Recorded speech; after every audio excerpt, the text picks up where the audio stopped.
Something happened 63 years ago that's haunted me my entire life. I've never told anyone about it until now.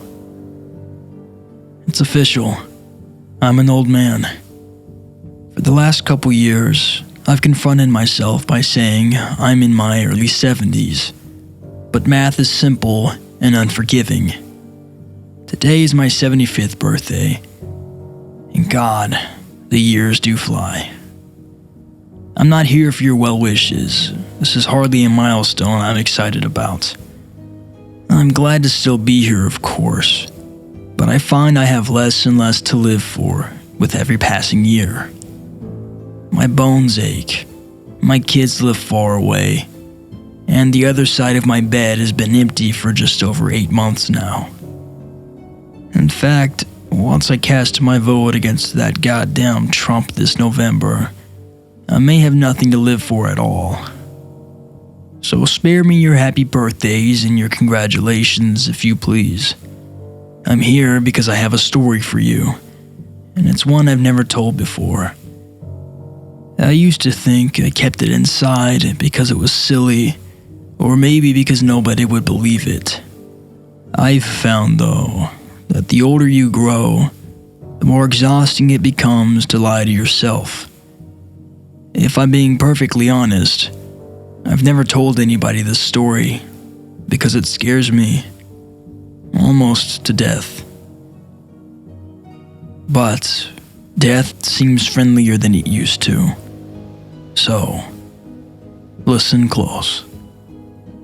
The year was 1950.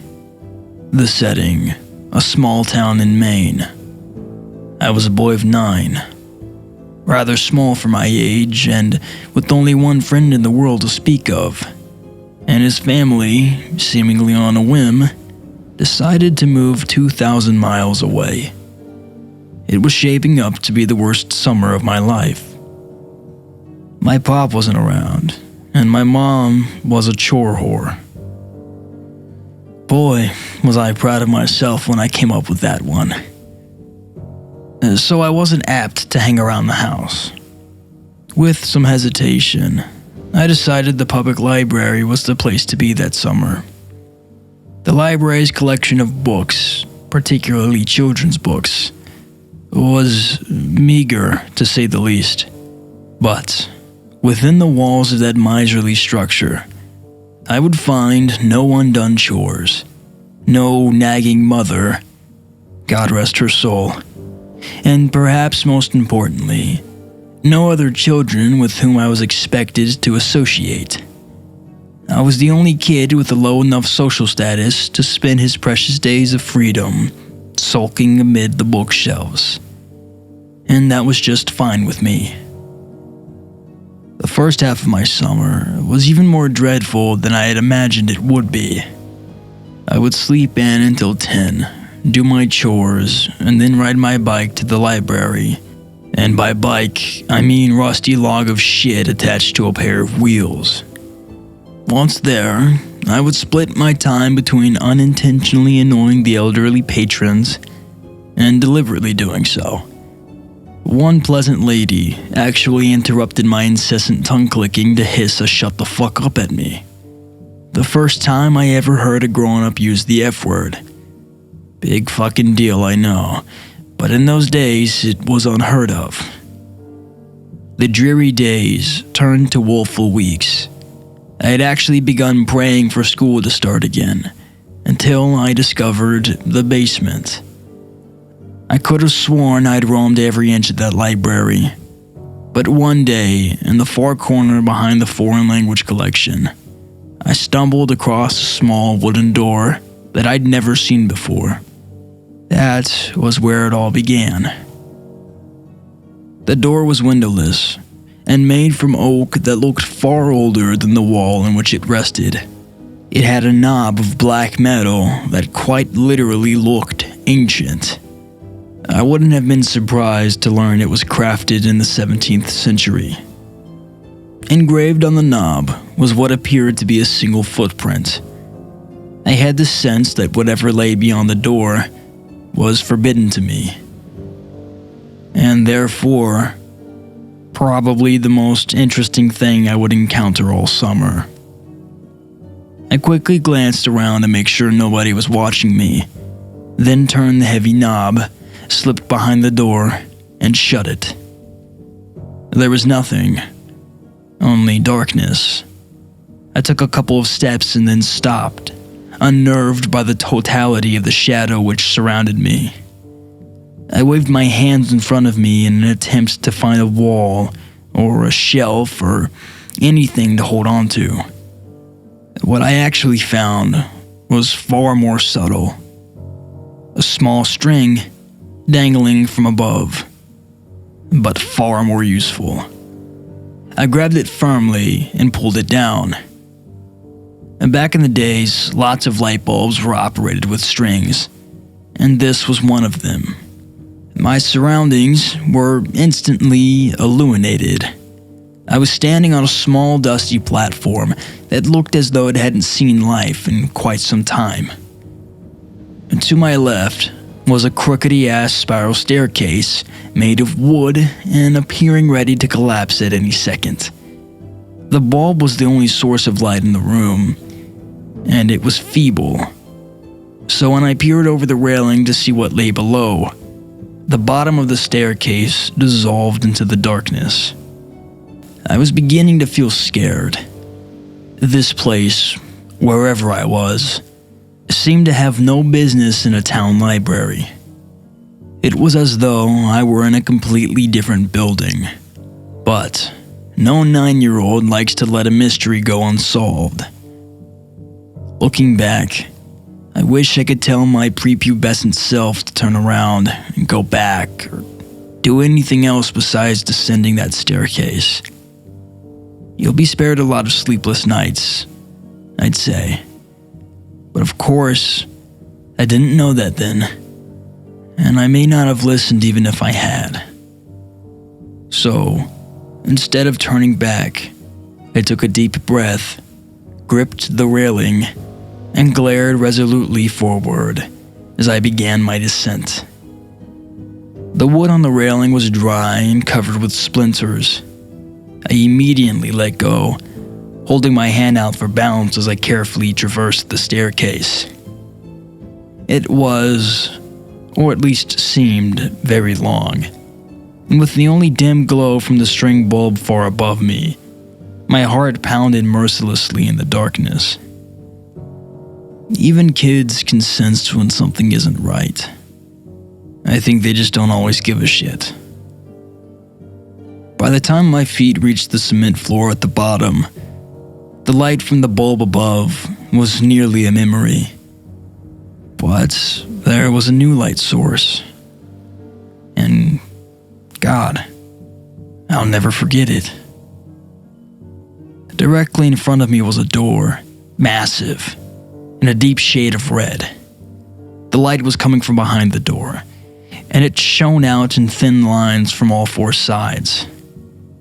A sinister, dimly glowing rectangle.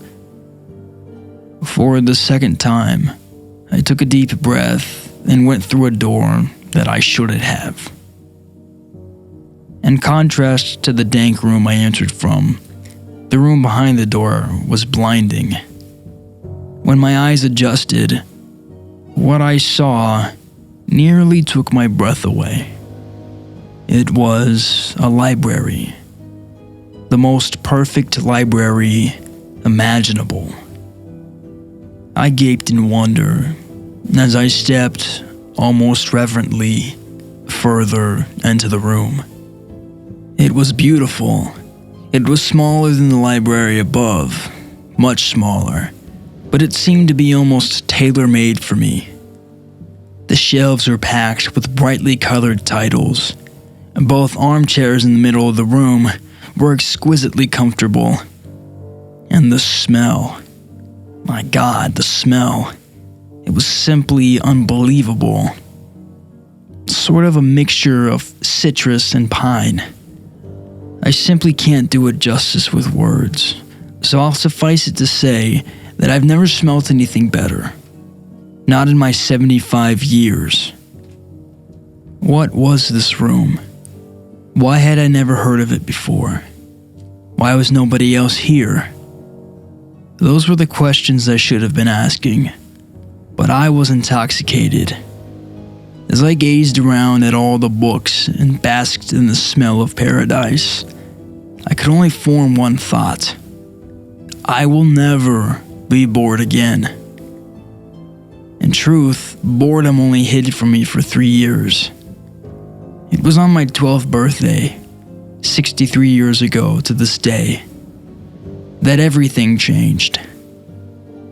Before that day, I visited my basement sanctuary as often as I could, usually several times a week. I never saw another soul down there, yet strangely remained free of suspicion. I never removed a book from that room, but instead would pick up a particular volume whenever I'd stopped reading during my previous visit. I sat, always in the same deep purple armchair, and always leaving its twin barren and directly across from myself. That armchair was mine. The other was... well, I suppose I couldn't have articulated it then much better than I can now, but it wasn't mine. That's for damn sure. On my 12th birthday, I arrived later than usual. My mom had invited a couple classmates and some cousins over to our house to celebrate. A gesture which I found more tedious than touching, really. I just wanted to spend my birthday sitting and reading and smelling paradise. Eventually, our guests went home, and I made it to the library about 15 minutes before closing time. That didn't matter. The workers never checked down there before they locked up. I was free to stay as late as I wished. That particular night, I was devouring the last chapters of an epic adventure. Knights, swords, dragons, and the like. I didn't smell it until I read the final words and closed the book. The once exquisite aroma of that room had turned sour. I sat for a moment, unsettled. Objectively, I could recognize that smell was actually the same as it had been before. That mixture of citrus and pine.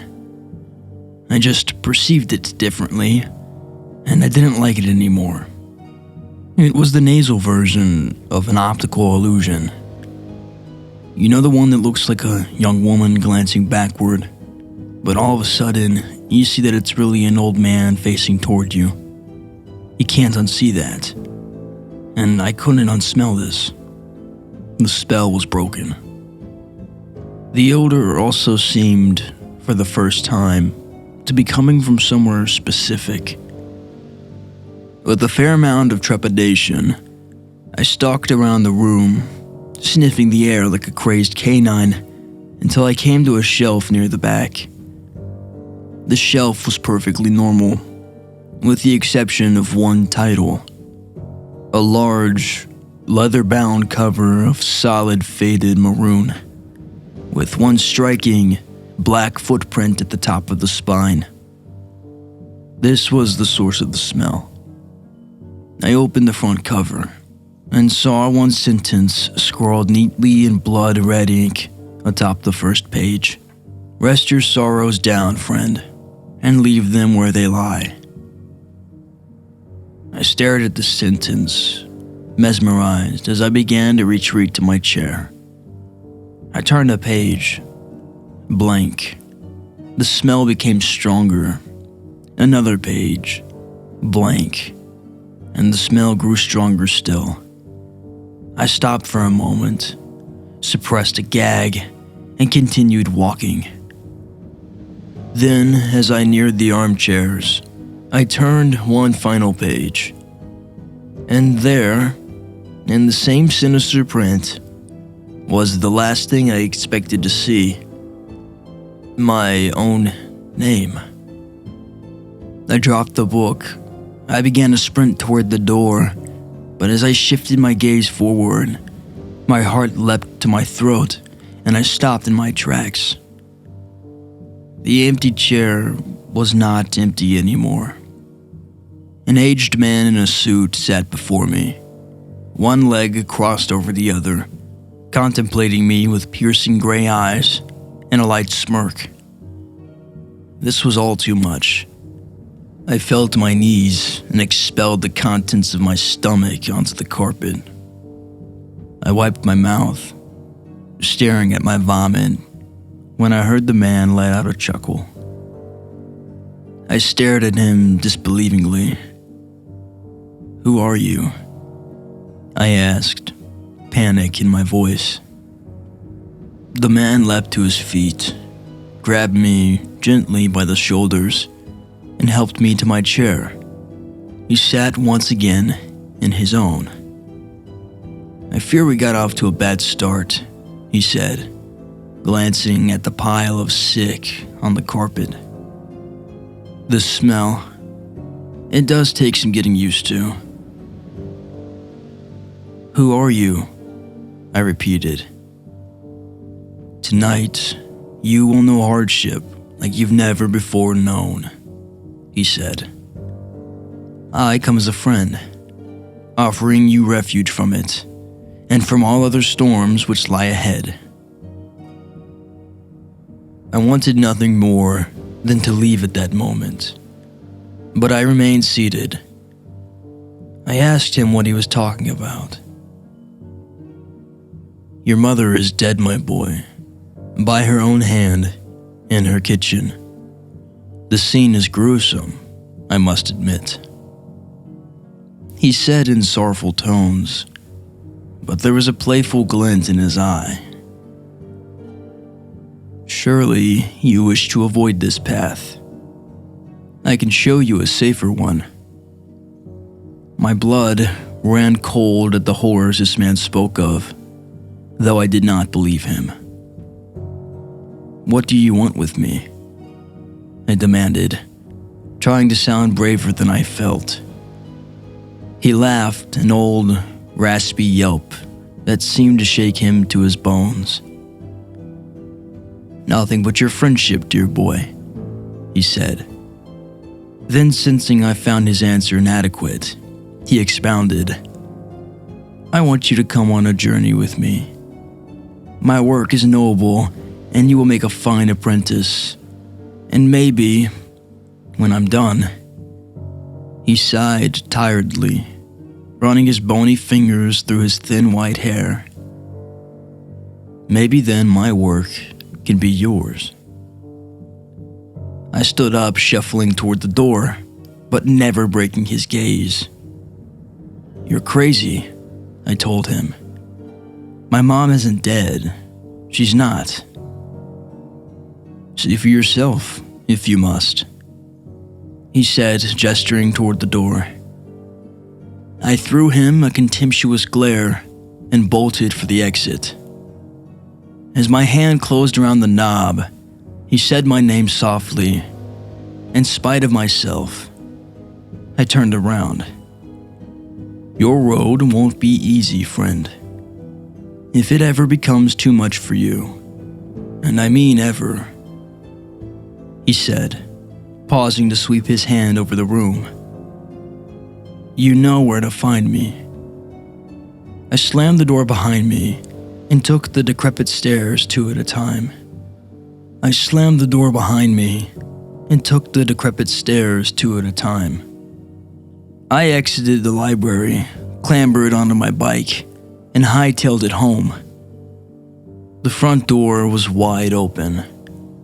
I dismounted, leaving my bike in a heap on the ground, and approached the house cautiously. The old man was lying. He must have been. Still, tears began to sting my eyes. Heart pounding, I stepped inside and called for my mother. I heard no answer, so I turned into the kitchen. To this day, I don't know why she did it. I've lived in that small town in Maine my entire life. although I've kept mostly clear of the public library. Once in my late 20s, I summoned the courage to step inside. Life was good at the time, and my fear had begun to morph into idle curiosity. Where the door to my basement sanctuary once stood was only a blank wall. I asked the librarian what had become of that basement, though in my heart I knew the answer. There was no basement, she said. There had never been a basement. In fact, if she had her facts correctly, city zoning ordinances prohibited a basement in the area. I have been haunted by that sickly sweet smell, that poisonous blend of citrus and pine, ever since that long ago birthday. When I saw my mother in the kitchen that day, collapsed in a pool of her own blood, I smelt it. When a man claiming to be my father knocked on my college apartment door, begged me for money, and beat me to within an inch of my life when I refused, I smelled it. When my wife miscarried our second child, I smelt it. And again when she miscarried our fourth. When our oldest son got behind the wheel of the family Buick, completely shit-faced and got his girlfriend killed, I smelt it. I began to smell it periodically as my wife became sick. She died late last year. And now, I'm alone for the first time in more than half a century. Now I smell it every day. And it feels like an invitation. A few months ago, I went back to the library, and the small oak door with the ancient handle was there, right where it used to be. My evening walk has brought me past that library every day since, but I haven't gone inside. Maybe tonight I will. I'm frightened to die, yes, but lately I'm even more frightened to keep living. The old man was right. My road hasn't been easy, and I doubt it will ever get any easier. Rest your sorrows down, friend, and leave them where they lie. He promised relief, a refuge, he said. Was he right about that too? There's only one way to find out. After all, I still know where to find him.